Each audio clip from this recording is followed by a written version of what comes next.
भाटी साहब मुझे ये बता दीजिए, एक वाजिब सवाल उन्होंने उठाया जो एक आम आदमी के जहन में भी आता है कि भाई आपके पास ऑप्शन था, बीएलओस के पास करेक्शन कराने का, फॉर्म 6 की भी आपके पास सुविधा है, सब कुछ है, लिस्ट आती है, आप अपना नाम चेक कीजिए, उसके बाद उसमें रिवीजन के लिए जो डॉक्यूमेंट्स चाहिए आप दीजिए, तो भाई क्यों नहीं दे पाए अगर वो जायज वोट थे? आपके सवाल का जवाब देने से पहले मैं इलेक्शन कमीशन में हमारे साहब रहे हैं, इनकी एक निष्पक्षता की बात अभी इन्होंने बात करते करते कह दी। इन्होंने कहा विपक्ष ये कर रहा है, विपक्ष बहुत गाली दे रहा है ईसीआई को, और विपक्ष हमेशा निष्पक्ष रहा है। तो ये 2013 में मोदी जी को भी बता देते, उन्होंने भर भर के गाली दी थी इलेक्शन कमीशन को और धमकी दी थी। मतलब सरकारें बदलती रहेंगी, इलेक्शन कमीशन बेचारा गाली खाता रहेगा। नहीं सुनिए ना, कभी आप दे दीजिए, कभी दूसरी पार्टी दे दीजिए। विपक्ष कर रहा है, विपक्ष कर रहा है, मैं इनकी बात की कर रहा हूँ, उनकी निष्पक्षता की बात कर रहा हूँ। वैसा ही निष्पक्ष इलेक्शन कमीशन है जितने ही है। ठीक है, दूसरी बात 2008 में एडवाणी की भी है, तीसरी बात नहीं, मैं सर्टिफिकेट नहीं दे रहा, मैं इलेक्शन कमीशन की बात कर रहा हूँ।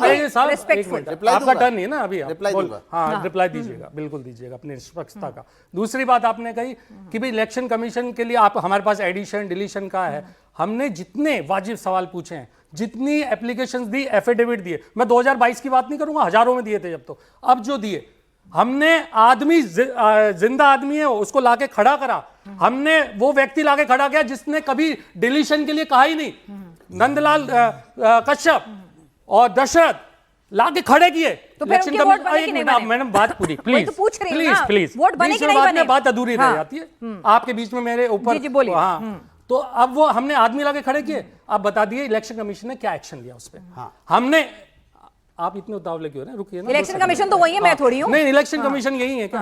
रुक जाइए ना, जवाब आपसे, हम अपोजिशन पार्टी, हम भी उतने ही देश के नागरिक हैं और हमारे भी अधिकार उतने ही हैं। मैंने आपको बताया ना।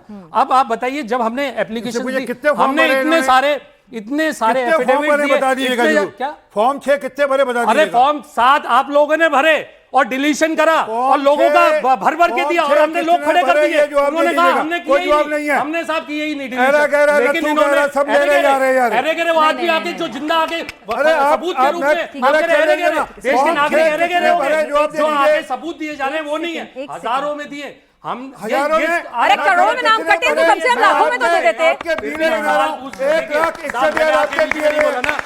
अगर आप ये चाहते हैं कि मैं भी आपके बीच में बोलूं, अगर आप ये चाहते हैं मैं भी आपके बीच में बोलूं, ना आपकी आवाज जाएगी ना मेरी जाएगी, मेरी बात है। ठीक है, चलिए मैं जनता के सवाल ले लेती हूँ। देखिए आप लोगों में से किसके पास सवाल है? जब मेरे सवाल, चलिए ठीक है, जनता के सवाल ले लेते हैं, नेता तभी शांत होंगे। एक सेकंड, सवाल लीजिए, पूछिए, आप पूछिए। सर, ये चुनाव कम सवाल है आपका? सबसे ही नहीं, एक से पूछिए भाई, चूज कर लीजिए। नहीं, ये सवाल मेरा सबसे है कि ये चुनाव कम सत्ता की लड़ाई क्यों नजर आ रही है, और इसमें इंडियन डेमोक्रेसी, सत्ता की लड़ाई होते हैं, पावर की लड़ाई। अच्छा। और इंडियन डेमोक्रेसी और आम जनता इसमें क्या करे? ठीक है, अगला सवाल जी। अपने विवेक का इस्तेमाल करें। मैं अमीन साहब से पूछना चाहूंगा, क्योंकि आप इलेक्शन कमीशन के रिप्रेजेंटेटिव हैं यहाँ पे। सर, ये बताइए कि अभी हुमायूं कबीर की वीडियो लीक हुई है जिसमें वो 1000 करोड़ की डील कर रहे हैं, हो सकता है वो बीजेपी ही से कर रहे हैं, उसकी कोई ऑथेंटिकेशन नहीं है, तो क्या इलेक्शन कमीशन इस पे कोई कार्रवाई करेगी, क्योंकि अभी तक कोई रिस्पांस नहीं देखने को मिला है? ठीक है, और सवाल बताइए आज के मुद्दे से जुड़ा हुआ जी। मेरा सवाल जवाद सर से है। इन्होंने एक धूप चाँव का शेर सुनाया था, एक शेर मेरे भी पास है कि वो झूठ भी बोल रहा था तो बड़े ही सलीके से, मैं एतबार न करता तो और क्या करता।